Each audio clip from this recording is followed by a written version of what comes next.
Hello everybody and welcome to Snyder's Inc. And today we have got a Chillin' Scares video, another Chillin' Scares video. We got a bunch of videos coming out today. If I get them all done before we do my SmackDown stream, my Rush Chat, oh my god, I almost knocked off my glasses. What do we do? This one is 5 most disturbing moments in TV history. We're going to be doing a bunch of them videos for you today. So stay tuned to the channel. Because we're going to be grinding. This is the grind day. The day where I upload too many videos for my own good pop. But it's back. The need to film is back. We'll go. Let's jump, hit the like button, hit the subscribe button, comment, thing down below. Let's go. The hours of October 15th, 1980, a small staff... Also, you might hear my AC is pretty loud. It's for some reason being very loud and obnoxious today. But, so you might have to deal with that, but should be fine. At WCPO in Cincinnati was working through what should have been an ordinary night shift. But at around 2 a.m., news reporter Elaine Green and a channel photographer were heading out to their cars when a man carrying a semi-automatic rifle stepped out from the dark and ordered them back inside. He assured them no one was going to get hurt and he just wanted to say something he needed the cameras for.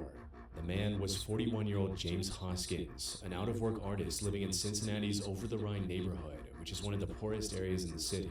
Along with the rifle, he also had 5 handguns and rough... Yeah, no, I don't think you just have something to say if you're carrying 5 handguns and a rifle. I know you got some other intentions, my good man. At least 600 rounds of ammunition. By the time the rest of the staff realized what was happening, James already had the entire newsroom under his control.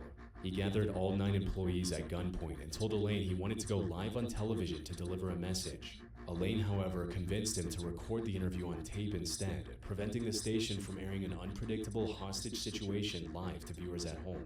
What no one at WCPO knew yet was that the most tragic part of the night had already happened hours earlier. When the camera finally started recording, James began explaining why he had come there in the first place, while holding a gun in his hand the entire time.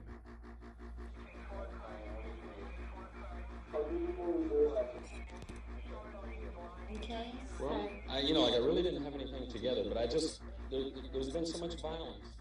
He talked about the violence and poverty he witnessed every day from his apartment window in Over-the-Rhine. There's not enough attention paid for the poor people in the Over-the-Rhine area, and there seems to be, in the country, a growing kind of thing to keep black and white at each other's throats, to keep the rich on top, so the poor people have no way to fight. The police have become the knights, the buffer between the rich and the poor. And the poor, I don't know if you've ever been in the Over-the-Rhine area to see the old people. They have nothing. I watch them. They have nothing. They sit in their bed all day long. And that's all they have to look forward to. Nothing's happening for them. Nobody cares. Nobody does anything for them. He then turned that frustration. To be honest, that's still a problem. I feel like that's still a problem. I feel like old people, like the poor's still not really taken care of the way they should be. Oh, there's a lot of homeless people going around. Even where I live, there's a lot of homeless people because they're not taken care of, and they don't do much for housing for people in that situation. It's ridiculous. For the media and the city itself, accusing news stations of only entering these neighborhoods after someone had been killed, while city officials cleared low-income housing so visitors coming for conventions wouldn't have to see the poverty there.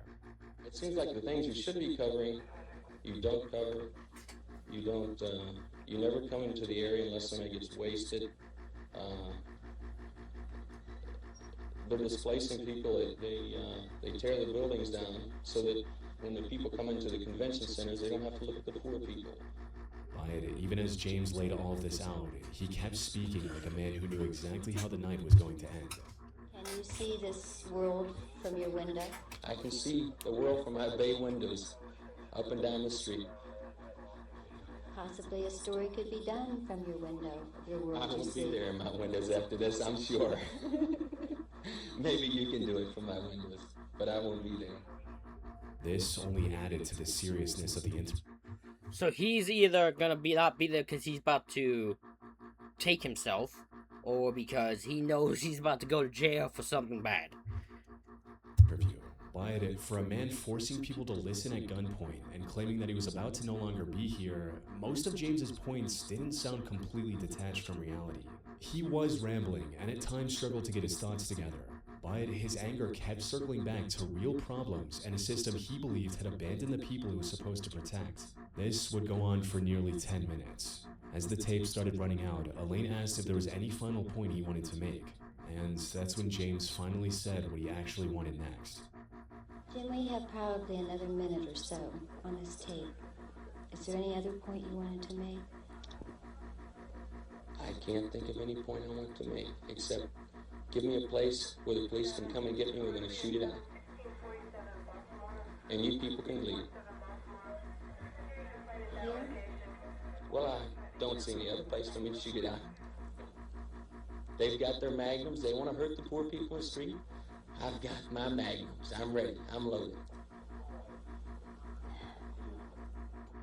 Hearing that, the people in the room tried to reason him out of his plan, pointing out that what he had just said sounded too idealistic to end in a shootout. But James's response to it immediately changed the context of the entire interview. Idealistic things you just said. He seems such a nice gentleman. I blew my girlfriend away tonight. It's over for me.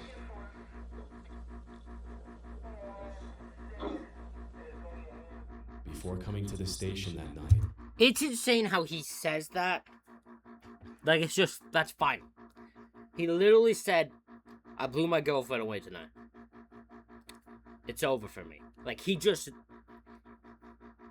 knew tonight was the last night he'd be alive.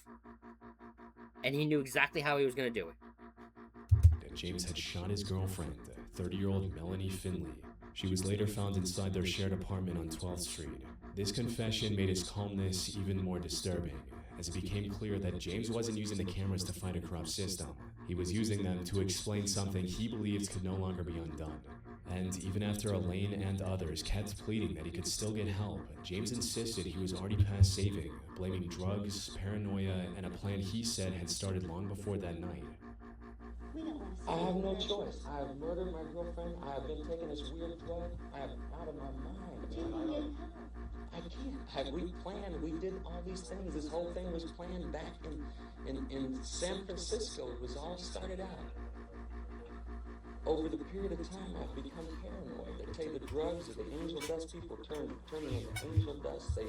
They did numbers on me in San Francisco that I ran from one end of the place to the other. He was certain that he couldn't come back from what he had committed already. I know that I'm slipping away. Can't we help you before you slip in? You don't want to slip completely. I'm gone. All they'll do, I don't know. there is no help for me. Look, I murdered my girlfriend. God damn, man, I killed her. After roughly 90 minutes, James let all 9 hostages leave unharmed and barricaded himself alone in the newsroom as police and SWAT surrounded the building. Negotiators spoke with him by... That is also crazy. Like, it's not like he was playing a thing where, like, he wanted negotiations and that. He's like, all 9 of you can leave. I'm ending this one way. This ends one way. With me having to shoot out with police. He did not care about anything else. by phone through the morning, trying to talk him down. But at 9:15 a.m., while speaking to an officer on the phone, James said, "Well, it's time. I'm going to do it now." Police waited another 4 hours before entering the building, fearing it might be a trap. When they finally went inside at 1:45 p.m., they found James on the newsroom floor with a self-inflicted gunshot wound. And when investigators searched his apartment, they realized the interview at WCPO may have only been one part of a much darker plan. They found more weapons, bomb-making materials, and detailed files on prominent city figures, filed under labels like political creeps, business creeps, and police tactics. Elaine Green later won a Peabody Award for her courage in the interview. Much of what James said that night still sounds like fair criticism even today, but the way in which he forced the world to hear it is what made the footage so disturbing. Yeah. Especially his calmness while doing it. Like, he has a smile. He's calm. He's collected. In a weird way at peace. While doing this. It's crazy. On Halloween night 1990, roughly 150 people gathered at Blackbeard's Family Fun Center in Fresno, California to watch a local magician attempt something no stuntman had ever survived. 32-year-old Joseph Boris. Oh, it's this guy. Okay, I've seen this one before. This one we know about. I've seen this one many times. I think we've even seen it a few times on the channel, so we know this one. Or Amazing Joe was a self-taught magician from Fresno who had spent years trying to surpass Harry Houdini and become the greatest escape artist ever. And on this night, the anniversary of Houdini's death, he wanted to prove it. His plan was to be handcuffed, wrapped in chains, locked inside a transparent plastic coffin, and be buried alive in a 7-foot grave, all recorded for TV. If everything went according to plan, he would escape in less than a minute. But the problem was that even Houdini himself had nearly died attempting a version of this stunt in 1915, when the pressure of dirt got so overwhelming that he lost consciousness and had to be pulled out by his assistants before he died of suffocation. Joe, however, had already survived a simpler version of the stunt a year before in Oregon, where he escaped from a wooden coffin buried under dirt. That success gave him the confidence to go bigger. So, for the Fresno performance, Joe added something even Houdini never used: wet concrete. But during the days leading up to the stunt, one small detail had already hinted that Joe may have been taking too big of a risk. Still, when Joe arrived on location in a white tuxedo and white shoes, he gave the crowd no reason to think the stunt was in doubt. In the crowd were members of his family, including his 13 and 10-year-old sons, which made it seem like Joe had everything under control. So, in front of everyone, he let his assistants handcuff him and wrap chains around him before sealing him inside the transparent plastic coffin. Once the lid was locked, the coffin was lowered into the 7-foot grave, and I'm sorry, this is just moronic. It's dumb. Like, this is dumb. I don't get the thought process with it. I don't. I'm sorry.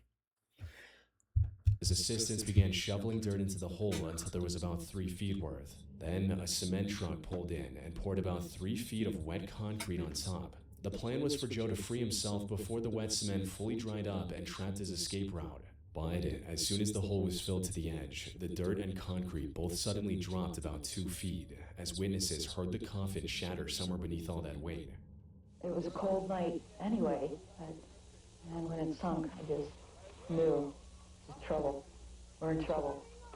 And it's not fun anymore.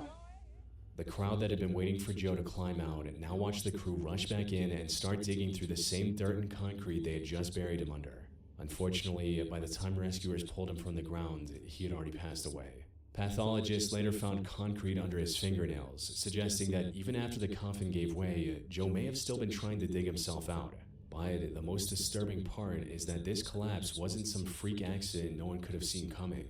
Joe's entire plan depended on him escaping the coffin in under a minute, because once the concrete covered him, there was almost no room for delay. But during practice, the same escape had taken 5 minutes. On top of that, the plastic coffin had already cracked during one of the earlier practice runs. But instead of replacing it, Joe patched it up himself using glue from a hardware store. Even Joe's own assistant later said that he never calculated the combined weight of the dirt and wet concrete together, and that his only test of the coffin's strength was jumping on it. To give Yeah, no, this guy wasn't even thinking. you a rough idea, if the grave covered about the same footprint as the coffin, the 3 feet of dirt alone would have weighed close to 4,000 pounds. Then the wet concrete added another 7,500 pounds on top of that. So by the time the grave was filled, the plastic coffin was holding roughly 11,500 pounds of weight, which, to put things into perspective, is almost the same weight as an adult elephant.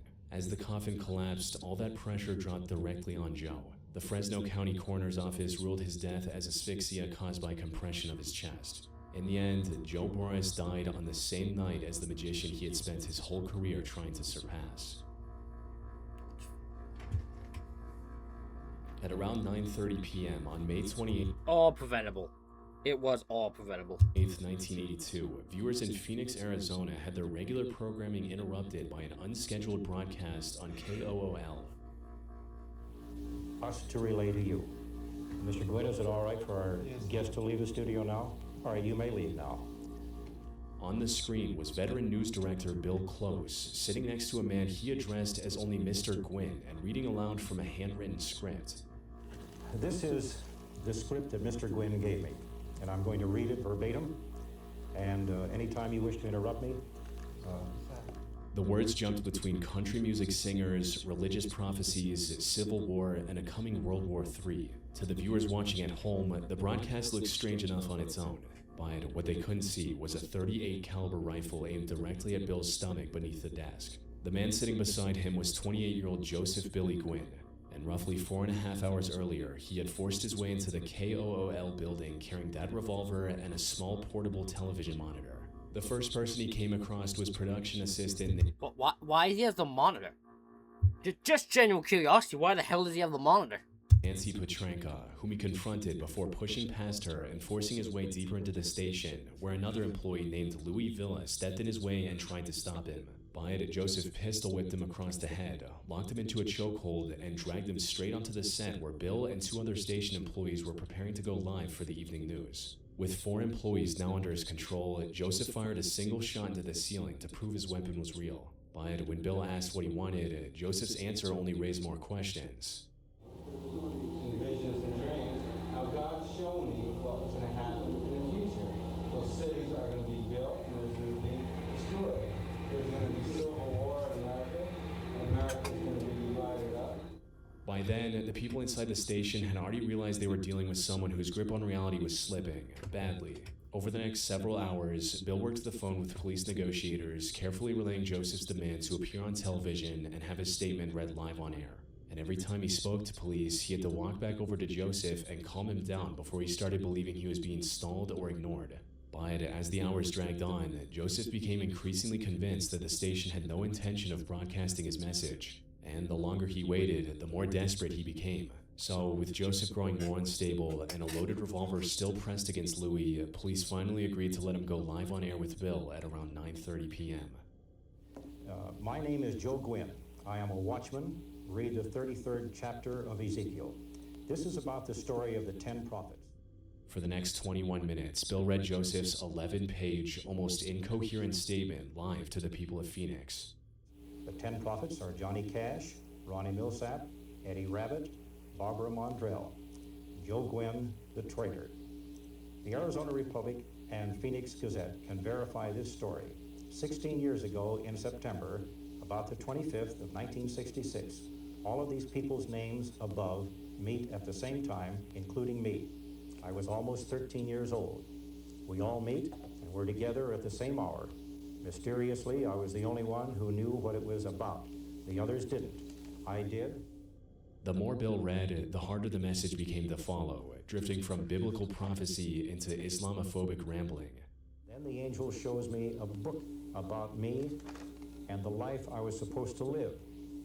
The angel told me the story about the 10 prophets. Then he told me I was a watchman. Ezekiel chapter. So I don't know how the news works. Why is he on a phone? Is he on the phone the entire time? With like police or something? Why is he... This is just genuinely me out of curiosity not knowing how news worked back then. Like, there's no need for him to be on the phone. 33. The angel told me I would meet all these people, the 10 prophets, the country singers. This is these people's part they have in this. Back to the beginning. Islam used sociology on our people.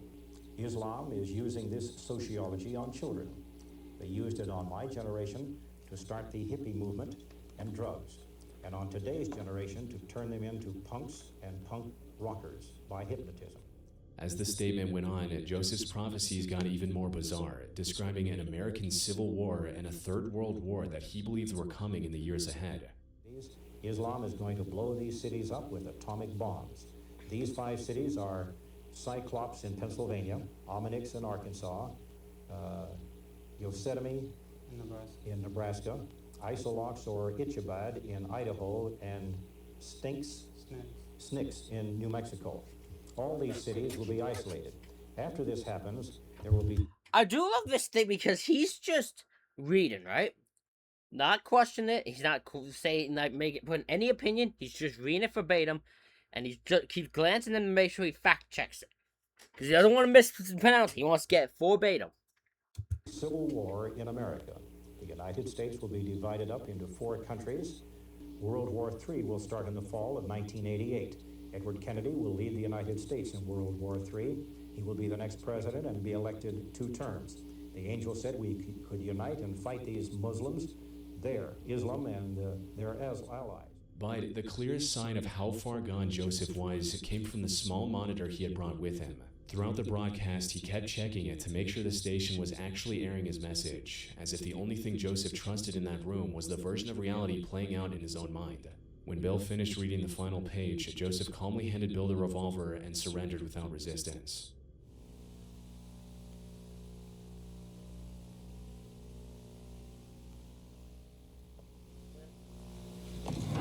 I got a sweaty palm. I want to shake hands. You really do, huh? You bet. I told you I was playing this fair. Did you think you didn't trust me? All this... Oh, hell, it's all right. Leave him alone. It's okay. Put down the guns. I have the gun. Back off with the guns. By that point, every person in that studio had spent almost... I am kind of crazy.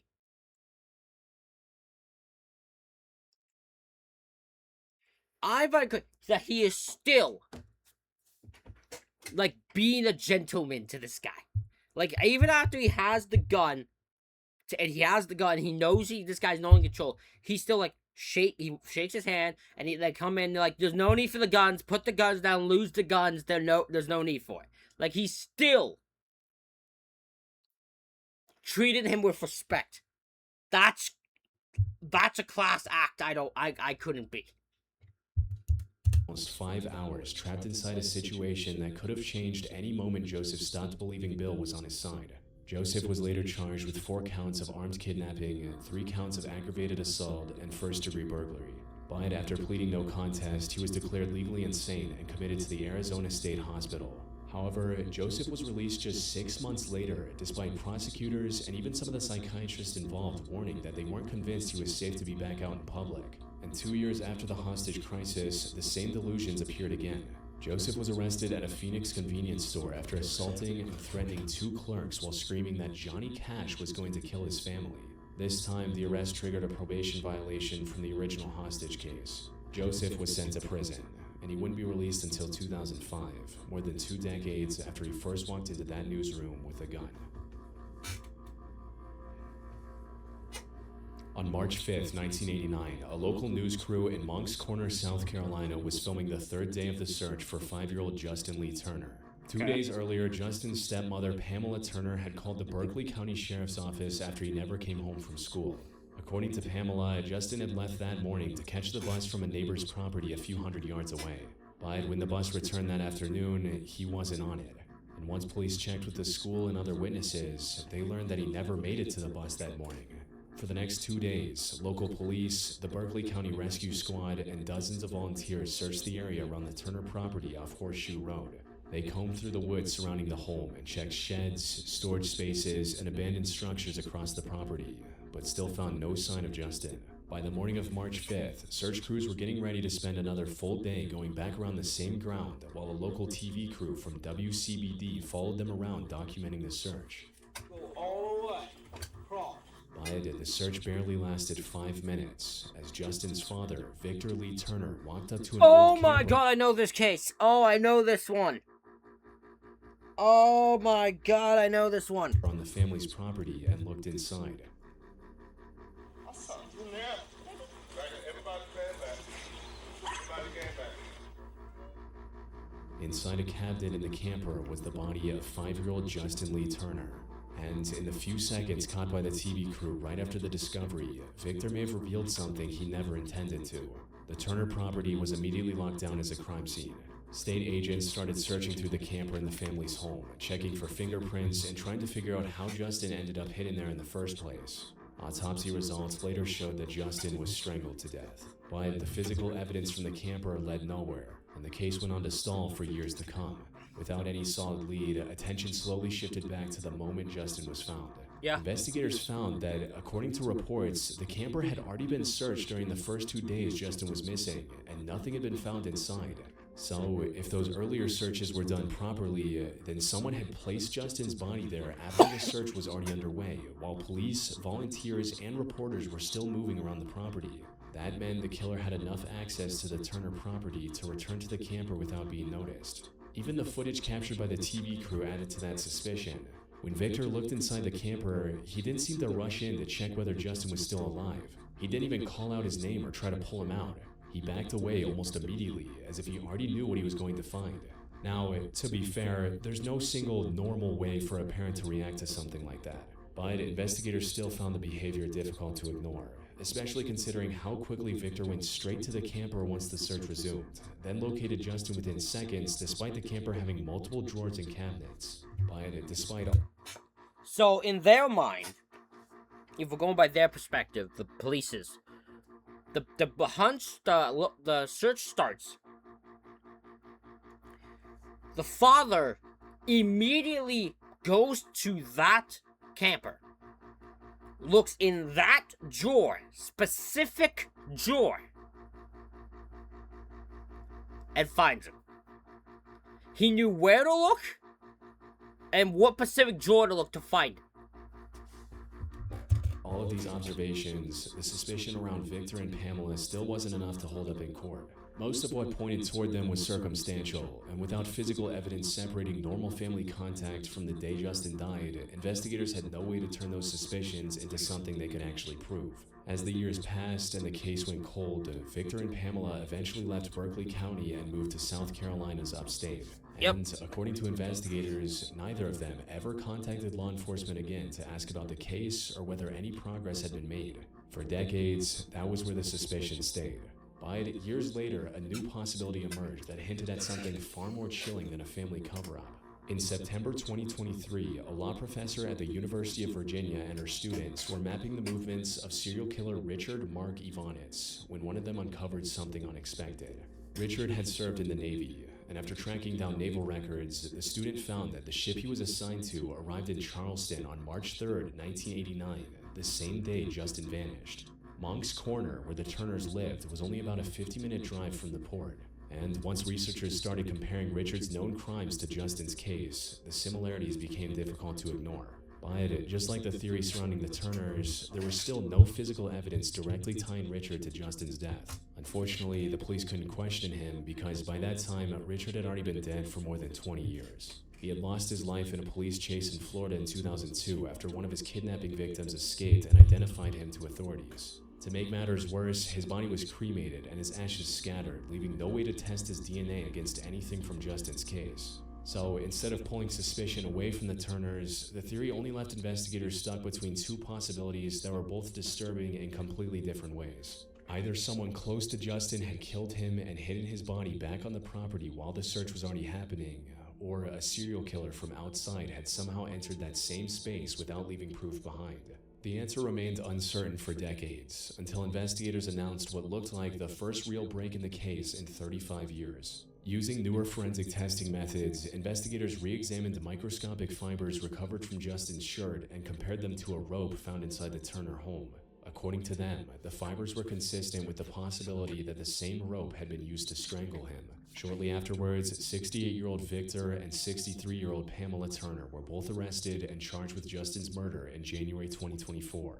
And for the first time in decades, it looked like the case might finally be heading towards... Yeah, no, there's no way these guys are sentenced. There's no shot. There's not enough evidence. There's no evidence here. some kind of answer. No. But just a few months later, it fell apart again.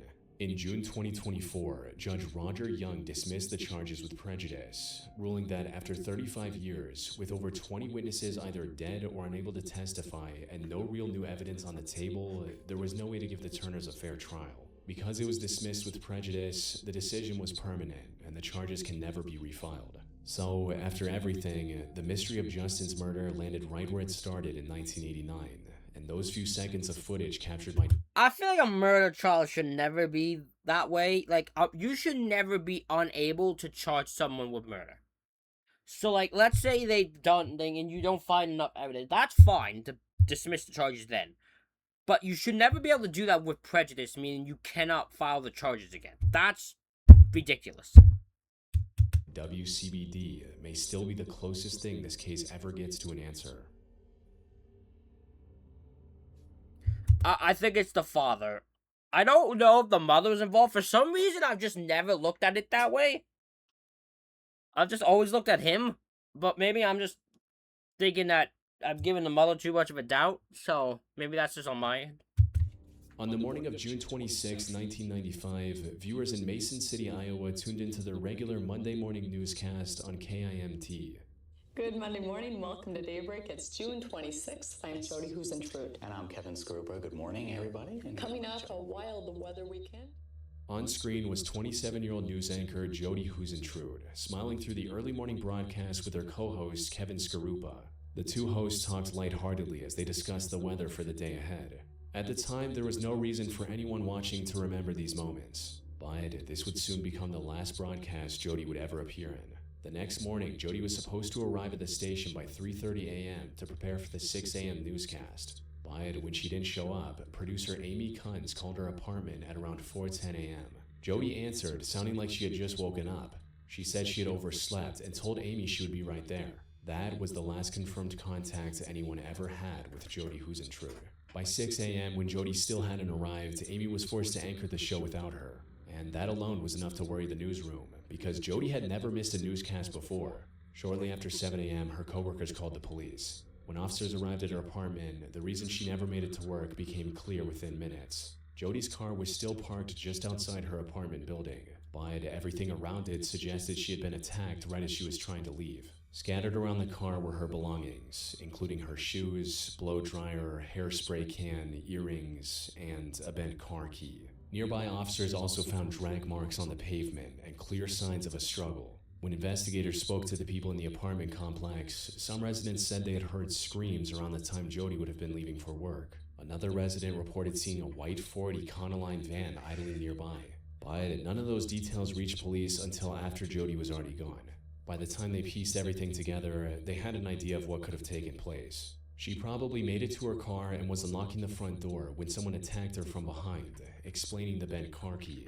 But finding who did it would prove to be a far more challenging task. With no usable fingerprints, tire tracks, or clear eyewitnesses, investigators turned their attention to the people in Jody's life to find the answer. The first name to draw serious attention was 49-year-old John Van Cise. The night before she disappeared, Jody had gone to his home to watch a video from a surprise birthday party he had thrown for her 2 weeks earlier.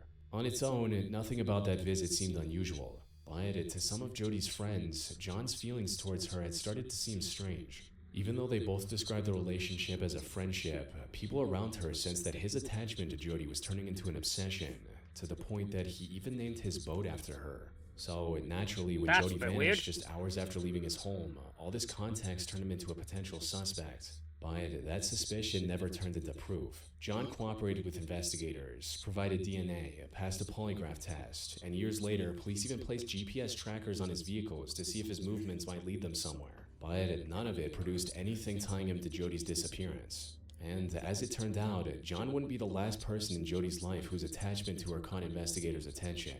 However, for the next 2 years, every possible lead investigators came across seemed to end in a similar way. Close enough to raise questions, not strong enough to answer them. This went on until 1997, when a new name entered the investigation. A man named Tony Jackson was arrested in the Minneapolis area around that time. When police looked backward through his timeline, two details stood out immediately. At the time Jody disappeared, Tony had been living in Mason City, only 2 blocks from the KAMT station where she worked, and close enough to her apartment for the connection to matter. On top of that, the nature of his confirmed crimes involved stalking, abducting, and sudden violence against women, which fit the kind of offender who could have walked in an apartment parking lot before sunrise and attacked without warning. Yeah, that sounds about right.